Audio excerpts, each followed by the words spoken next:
দীর্ঘ ১০ বছর পর দেশে ফিরলেন যুক্তরাজ্য বিএনপির সহ-সাধারণ সম্পাদক, অবিভক্ত বালাগঞ্জ উপজেলা ছাত্রদলের সাবেক যুগ্ম আহ্বায়ক, সিলেট এমসি বিশ্ববিদ্যালয় কলেজ ছাত্রদলের সাবেক প্রচার সম্পাদক আসাদুজ্জামান আহমেদ সোমবার ২০ জানুয়ারি দুপুরে সিলেট জেলা ও মহানগর বিএনপি এবং অঙ্গ সহযোগী সংগঠনের নেতাকর্মীরা সিলেট এমএজি ওসমানী বিমানবন্দরে তাকে স্বাগত জানান। এ সময় সিলেট জেলা বিএনপির সহসভাপতি, দক্ষিণ সুরমা উপজেলা বিএনপির সভাপতি শাহাবুদ্দিন আহমদের সভাপতিত্বে ও সিলেট মহানগর বিএনপির সাংগঠনিক সম্পাদক সৈয়দ সাফেক মাহবুবের পরিচালনায় প্রধান অতিথির বক্তব্য রাখেন সিলেট মহানগর বিএনপির সাবেক সাধারণ সম্পাদক ও কেন্দ্রীয় ছাত্রদলের সাবেক সহসভাপতি বদরুজ্জামান সেলিম।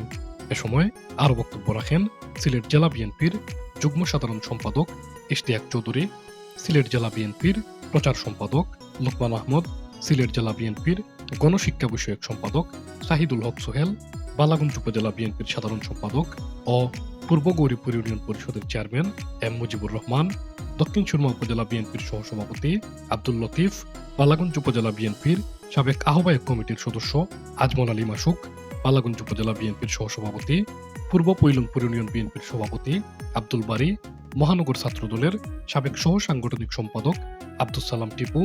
সিলেট মহানগর যুবদলের সহসভাপতি ওসমান গনি, সিলেট মহানগর স্বেচ্ছাসেবক দলের যুগ্ম আহ্বায়ক আজিজ খান সজীব, সদস্য জেরিন আহমেদ,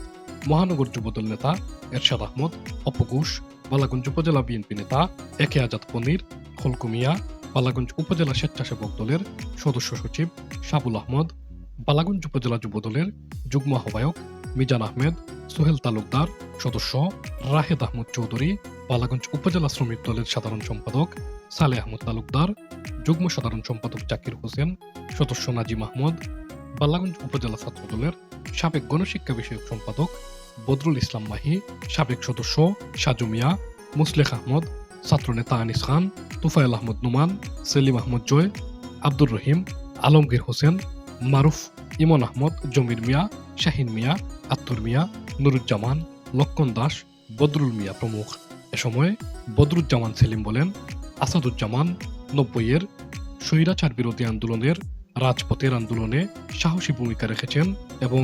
বালাগঞ্জ উপজেলা ও এমসি কলেজ ছাত্রদলকে সুসংগঠিত করতে একজন দক্ষ সংগঠক হিসেবে কাজ করে গেছেন।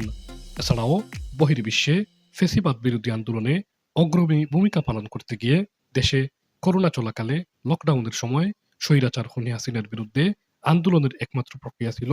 Online platform. সে সময় তিনি যুক্তরাজ্য বিএনপি যুবদল, স্বেচ্ছাসেবক দল ও অঙ্গ সংগঠনের সকল জুম মিটিং আয়োজন করে দলীয় নেতাকর্মীদের উৎসাহ প্রদান করতেন।